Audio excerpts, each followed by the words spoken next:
Mesdames et messieurs, ravis de vous retrouver pour ce principal rendez-vous de l'information au sommaire de l'actualité. Et lors du Forum de Paris sur la paix et l'environnement, le réchauffement climatique agit comme une arme de destruction massive pour les populations. Vous entendrez les propos du chef de l'État dans ce journal.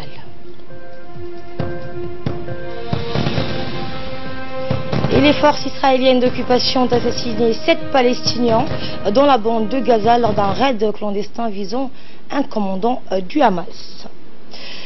Bonsoir. Le président de la République, Ismaël Omar Guelleh, a été reçu hier par le chef de l'État français, Emmanuel Macron.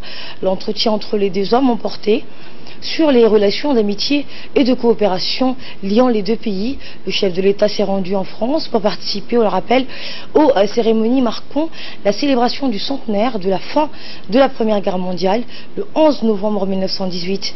De 1918 à 2018, 100 années se sont écoulées et les guerres ou destructions n'en finissent pas. Et nous restons toujours à Paris, en marge des cérémonies marquant la célébration du centenaire de la fin de la Première Guerre mondiale, le 11 novembre 1918. Un forum sur la paix a démarré hier et doit se poursuivre 3 jours durant. Une soixantaine de chefs d'État, dont 15 Africains, sont venus inaugurer dans la grande hall de la Villette, donc dans le nord de la capitale, cette première édition. Au cœur des discussions, le multilatéralisme pour un ordre mondial plus apaisé.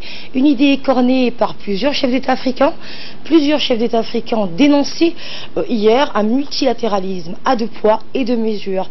Bien que le continent soit représenté dans toutes les grandes institutions internationales, comme l'Organisation des Nations Unies, les États africains n'ont pas voix au chapitre, même quand ils sont les premiers concernés. Je le disais donc à l'instant, plusieurs chefs d'État africains ont demandé à ce que le continent obtienne un siège permanent au Conseil de sécurité des Nations Unies. Le président du Tchad, Idriss Déby, a ainsi estimé que le multilatéralisme commence par une réforme de l'ONU et une meilleure représentativité des pays africains au sein de ces instances décisionnaires. Le président Guelleh est bien monté au podium. Voici ses propos. À changer de paradigme de développement. Il y a urgence à sortir du modèle actuel vers un modèle alternatif, à un modèle qui a pour centre de gravité les préoccupations écologiques et environnementales. Mais comme sortie de ce modèle dominant et destructeur, la question mérite d'être posée et débattue. Elle a déjà été posée et débattue notamment à la COP 21 de Paris, où la communauté internationale, à l'unisson, s'est engagée à réduire les émissions de gaz à effet de serre, principalement responsables du réchauffement climatique. Cette question a aussi été débattue à Marrakech et puis à la bonne année dernière, et probablement en Pologne au mois de décembre. Mais hélas, malgré les promesses et les engagements, la communauté internationale tarde à réagir efficacement. Et d'ores et déjà, les scientifiques craignent que les objectifs fixés à Paris ne soient plus à notre portée. Mesdames et messieurs, la préservation de l'environnement doit être considérablement comme un paradigme structurant de la paix mondiale. Car un environnement hostile ne peut être que propice, lui aussi, à des hostilités de toutes sortes. Les réchauffements climatiques agissent comme une arme de destruction massive. Les populations de la communauté internationale doivent être dans une approche de responsabilité partagée pour trouver des parades, car l'heure n'est pas aux divergences pour identifier les responsables et les victimes du réchauffement climatique. L'urgence, c'est de mobiliser le financement nécessaire. L'urgence, c'est de partager les technologies innovantes. L'urgence, c'est de dissuader nos efforts pour gagner la guerre contre le réchauffement climatique. La République de Djibouti souscrit à ces démarches et militera toujours sur l'émergence d'une solidarité agissante à l'échelle de notre planète. Retour à Djibouti, à l'Assemblée nationale et sous la présidence Mohamed Ali Hamad, président de l'Assemblée nationale, et conformément à l'article 22, alinéa donc 1 et 2 du règlement intérieur, la deuxième séance de la deuxième session ordinaire du Parlement de l'année 2018 au 8e législature a eu lieu aujourd'hui dans l'hémicycle.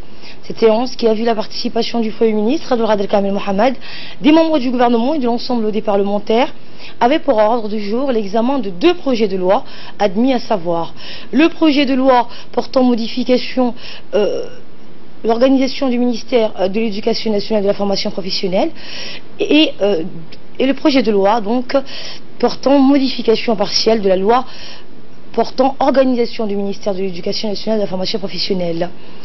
Ce projet de loi portant ratification de l'accord de prêt pour le projet d'appui à l'entrepreneuriat des femmes et des jeunes. Pour ce qui est du premier projet, la nécessité de réorganiser le ministère de l'Éducation nationale découle de la recommandation du colloque sur l'amélioration de la qualité des enseignements apprentissage. En effet, 23 inspecteurs ont fait l'objet de recrutement au ministère de l'Éducation nationale et de la formation professionnelle afin de renforcer davantage le corps de suivi et d'encadrement des enseignants et des établissements scolaires, a précisé le ministre.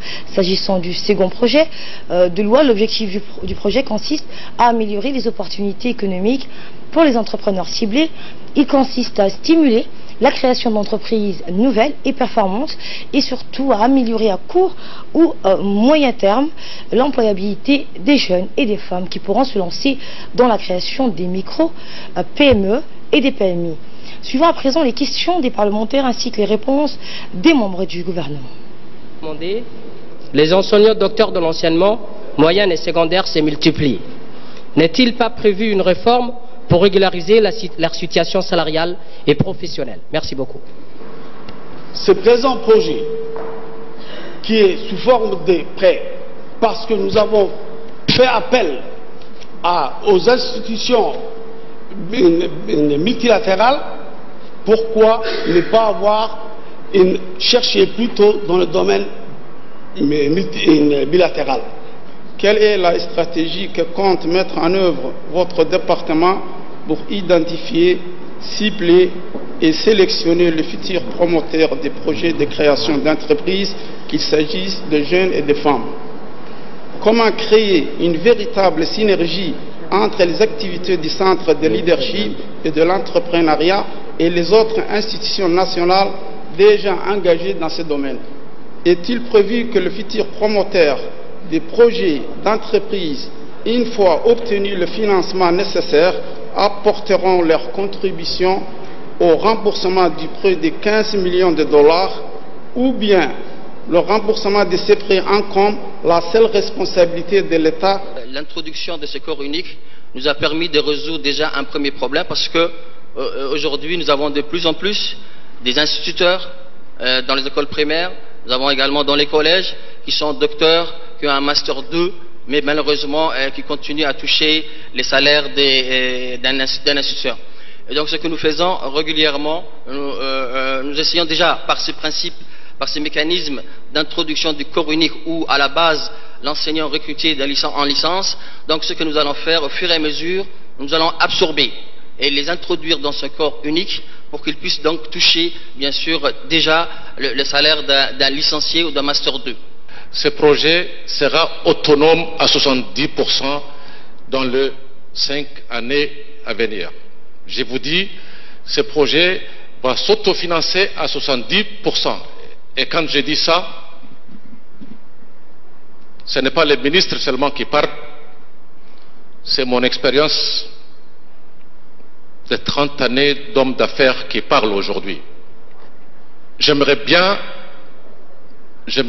honorable député, si vous pouvez me trouver d'autres financements sous la forme de dons, à mettre tout à l'eau et à prendre immédiatement les prêts sous la forme, les financements sous la forme de dons.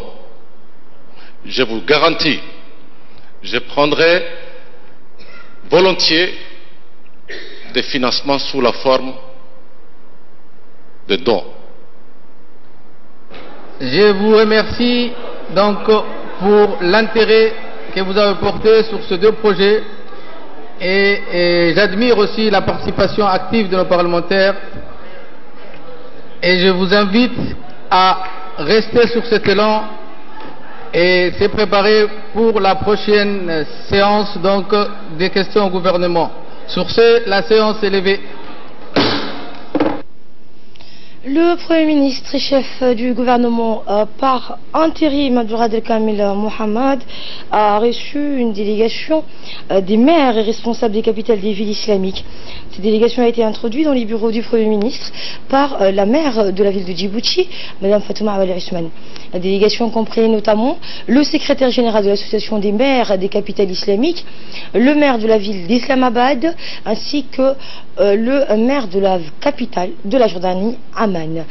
Eh bien, la rencontre s'est déroulée dans le salon d'honneur de la primature, en présence du ministre de l'Intérieur, de l'ambassadeur de Djibouti auprès du Royaume de l'Arabie Saoudite et du conseiller technique du Premier ministre. Le Premier ministre et ses hôtes ont échangé leur point de vue sur plusieurs sujets. Il a par ailleurs avait lancé les travaux de la 32e session du conseil administratif de l'organisation des capitales et villes islamiques hier. Cet entretien a ainsi été l'occasion d'échanges fructueux et conviviaux entre le Premier ministre et M. Omar Abdullah Kadi, qui fut par ailleurs ancien maire de la ville sainte Makka al-Mukarrama. Le Premier ministre a réitéré donc ses vives félicitations pour l'élection d'une femme, en l'occurrence, Mme Fatouma Awali Ousmane, à la tête de l'organisation pour un mandat de 2 ans. Ce qui constitue une première pour cette organisation des capitales et villes islamiques, dont le siège social se trouve dans la ville sainte de Makka. Également dans l'actualité, le ministre de la Défense, chargé des relations avec le Parlement, Ali Hassan Bahdon, a reçu dans ses bureaux une délégation somalienne conduite par le maire de la ville de Mogadiscio, Abdelrahman Omar Ousmane, accompagné de son adjoint. Cet entretien a vu également la participation de la maire de la ville de Djibouti. Le ministre de la Défense a tout d'abord souhaité la bienvenue à son hôte. Et ensuite, les discussions ont essentiellement porté sur les relations ainsi que les moyens de renforcer les liens d'amitié déjà existants entre les deux pays frères et amis.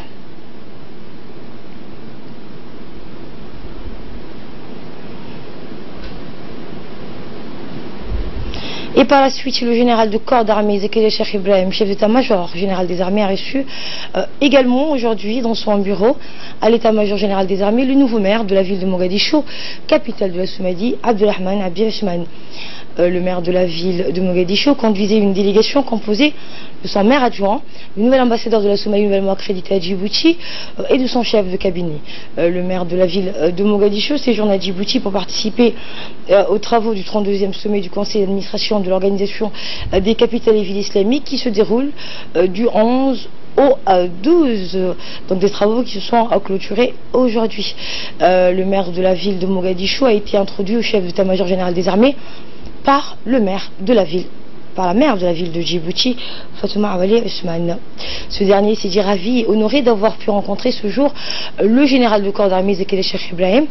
Cette première visite jette les bases d'une longue et excellente relation diplomatique.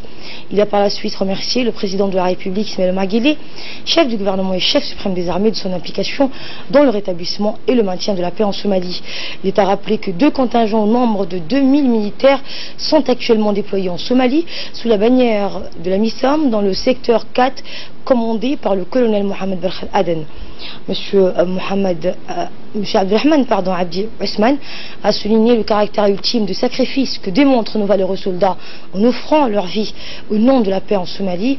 Il a souligné que toute la nation somalienne reconnaît l'effort consenti par le peuple djiboutien. De son côté, le général Zakaria Cheikh Ibrahim a souhaité la bienvenue à Djibouti, donc terre de rencontres et d'échanges. Il a souhaité un excellent séjour dans la capitale. Le chef d'état-major général des armées s'est dit touché et honoré par ce sentiment de reconnaissance par la Somalie et qu'il prie le Tout-Puissant pour que la Somalie retrouve son statut d'OTAN. Le général Zakaria Cheikh Ibrahim et M. Abdelrahman Abi Ousmane ont pu discuter de la situation sécuritaire qui prévaut en Somalie et plus particulièrement de la recrudescence des attaques meurtrières ciblées de la milice Al-Shabaab. Et enfin, la visite s'est terminée par l'échange des cadeaux et la traditionnelle photo de famille. Et cette même délégation comprenant les maires responsables des villes de la capitale islamique a visité hier après-midi le port multiservice de Dorali.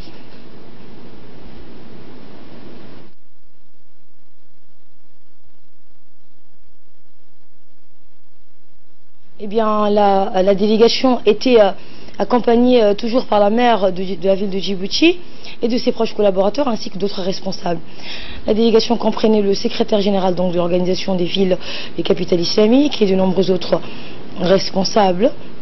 Au cours de la visite, la délégation a été informée de la capacité d'absorption de cette installation vitale pour l'économie nationale.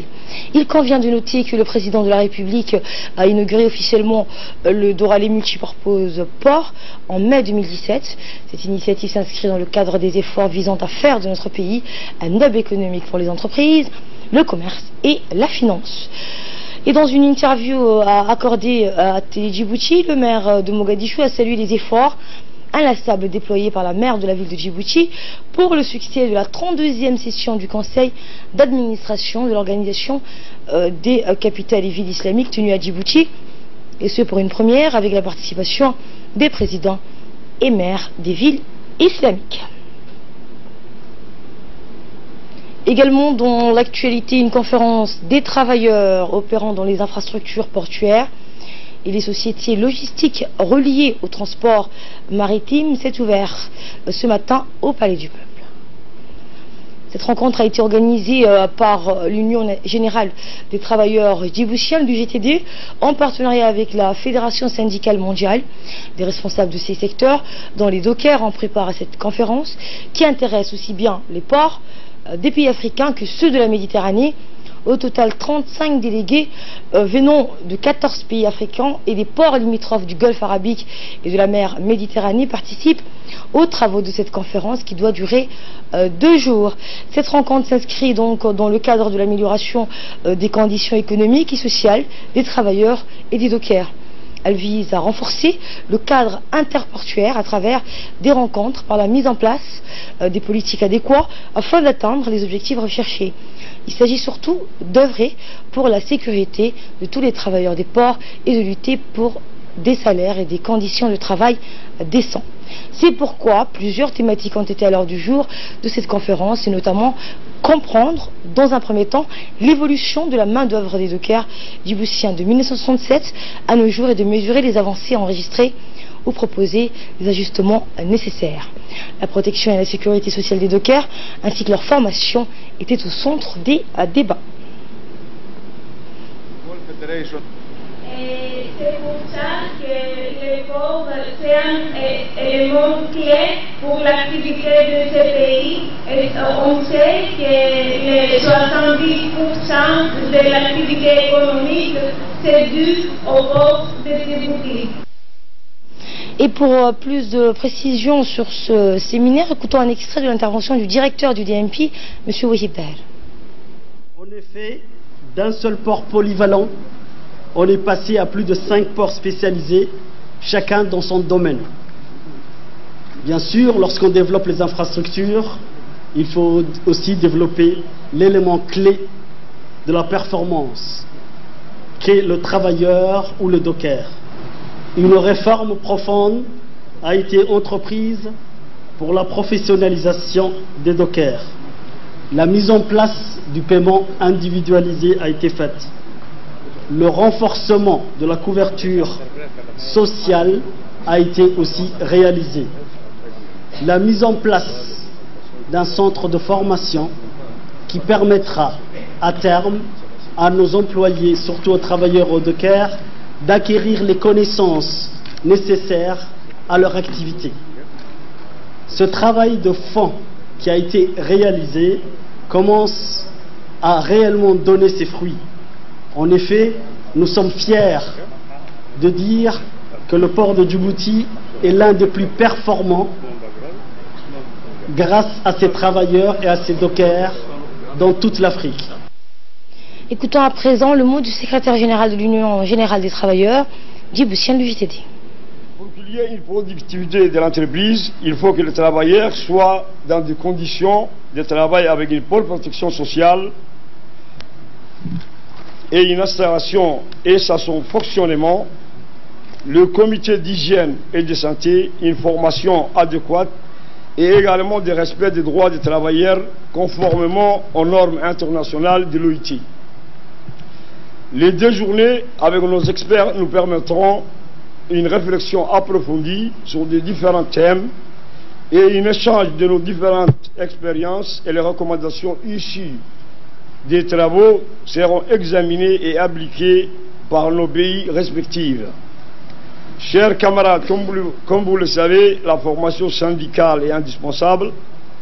Pour tout leader ou militant d'une organisation syndicale, le centre des tyrans en était une illustration. Nous constatons que toutes les formations organisées par ACTRAB sont au profit des organisations membres de la CICI. Tout récemment, la formation organisée au Cameroun en est l'exemple. Et prenons la parole à son tour. Le ministre du Travail, qui a d'ailleurs ouvert cette conférence, n'a pas manqué de rappeler le souci du gouvernement quant au sort des travailleurs, tout autant que de l'augmentation du nombre d'infrastructures portuaires. Nous l'écoutons. Aujourd'hui, cette injustice a été réparée. Le droit de docker est en construction. Des textes ont été proposés et adoptés pour faire bénéficier de droits sociaux cette catégorie de travailleurs. À titre d'exemple, la société de Djibouti Level Service a été érigée en pourvoyeur exclusif de main-d'œuvre dans les secteurs portuaires, aéroportuaires et les zones franches. Des efforts, bien sûr, ont été faits pour immatriculer les dockers et mettre en place un régime de couverture sociale des employés journaliers à la DSL et pour indemniser les dockers âgés de 55 ans et solder le passé. Je souhaite à tous les participants de cette conférence des travaux fructueux et à l'inspiration nécessaire pour faire avancer la cause et la condition de vie des dockers. Je ne saurais bien sûr terminer mon intervention sans féliciter le secrétaire général de l'UGTD qui a fait beaucoup d'efforts, qui n'arrête pas de hausser l'image de la FSN au niveau de Djibouti. Et cette opération coup de poing à Balbala, c'est les éléments de la police nationale qui ont mené hier une importante opération dans plusieurs quartiers de la périphérie de Balbala. Pour ce faire, plusieurs compagnies d'intervention, des effectifs des commissariats de police des différents arrondissements et les fonds alignés de la brigade d'enquête, une délégation judiciaire, ont tous été mobilisés aux premières heures matinales d'hier. Et ce, dans le cadre d'une opération de lutte contre le trafic illicite et la contrebande qui a permis l'arrestation de 37 personnes. Plusieurs cartons de cigarettes, de produits de beauté, de l'alcool, des faux médicaments ont été saisis par les hommes de la police nationale.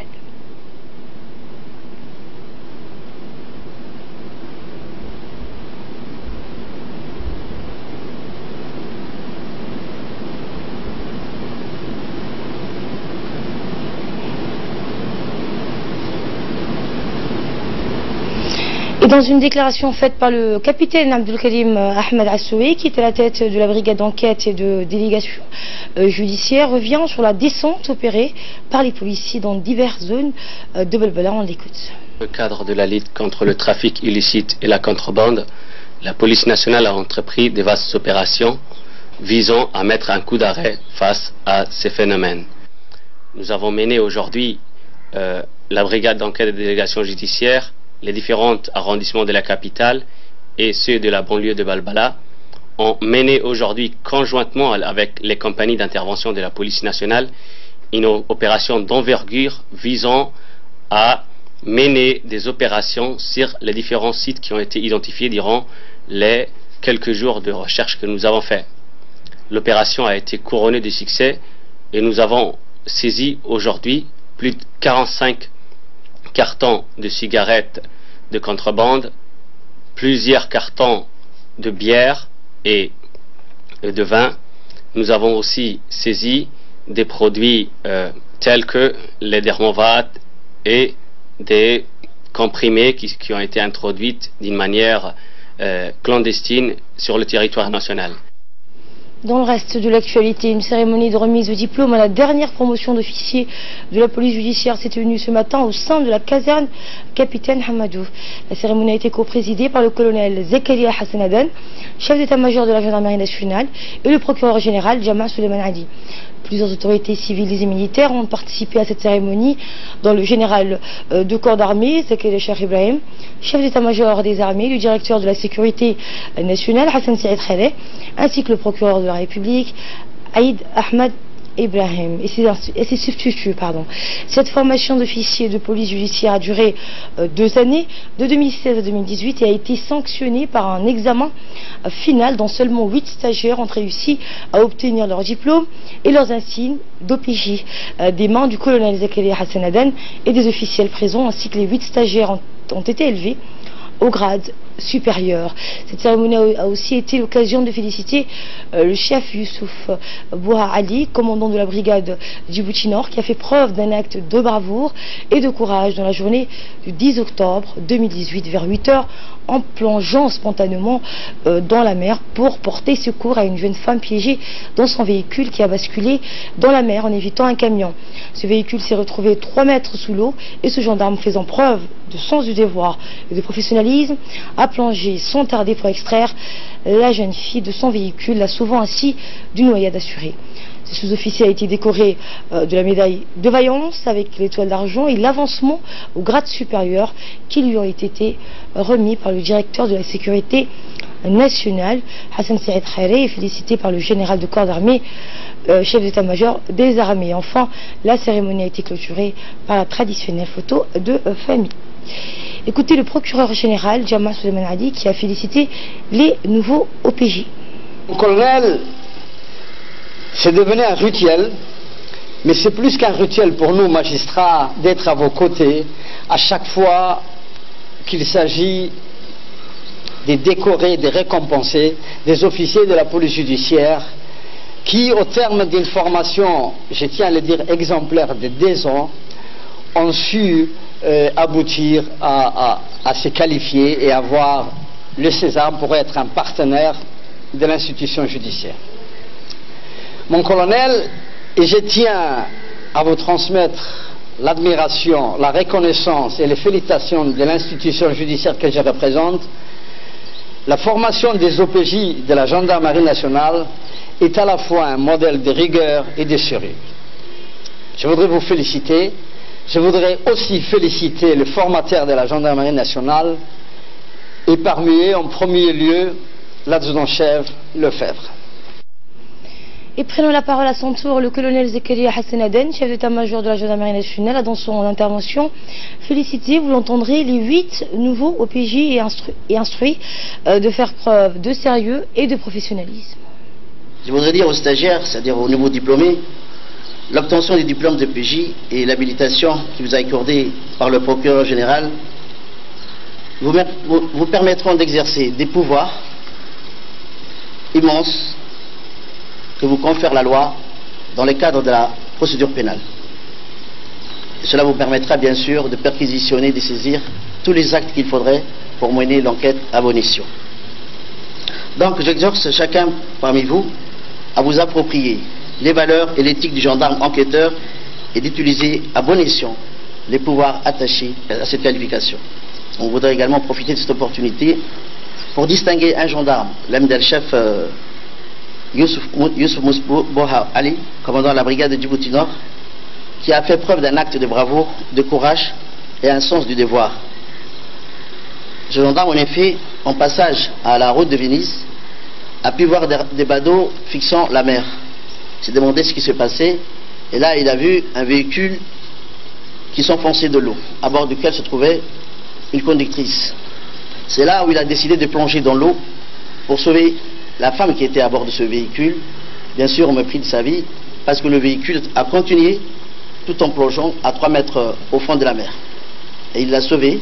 C'est la fille du colonel Kayat, qui est membre des forces armées. Et enfin, pour clore l'actualité nationale, un séminaire portant sur le commerce et l'intégration économique régionale s'était ouvert hier à l'Institut diplomatique. Il est conjointement organisé par le département des affaires étrangères et l'Union européenne. Ce séminaire qui va durer jusqu'au 15 de ce mois-ci, il a pour principal objectif d'imprégner aux participants des grandes questions de l'intégration régionale, d'avoir une approche structurée sur les prises de décision, des hauts cadres donc de l'administration. Les opérateurs économiques et des diplomates prennent part à cette rencontre. L'intégration économique régionale, un enjeu central pour cette partie du continent. Elle constitue un puissant levier de croissance et de développement avec l'apport positif du secteur privé appelé à grandement investir. On prépare l'ouverture de ce séminaire le secrétaire général du ministère des Affaires étrangères, l'ambassadeur de l'Union européenne, l'ambassadeur de l'IGAD, l'ambassadeur de la France à Djibouti, les experts et les représentants des différentes institutions publiques et privées qui est liée à la question du commerce et de l'intégration régionale. Écoutons à présent les propos du secrétaire général du ministère des Affaires étrangères, M. Mohamed Ali Hassan. Nous voulons continuer à faire de cet institut-là un centre également de réflexion, de prévision, et vraiment de multiplier sous toutes ses formes ses activités, et pas seulement la formation.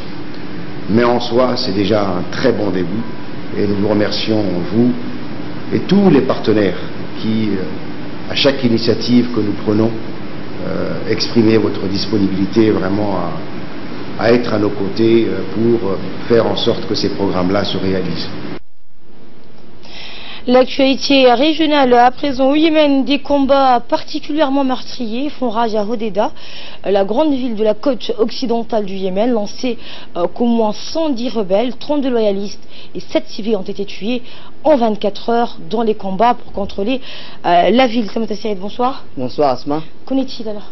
Eh bien Asma, le secrétaire général des Nations Unies a mis en garde contre une éventuelle destruction des ports. En fait, et en plus, il a retiré ses appels au cessez-le-feu et a appelé que le Yémen se trouve déjà dans une situation humanitaire désastreuse.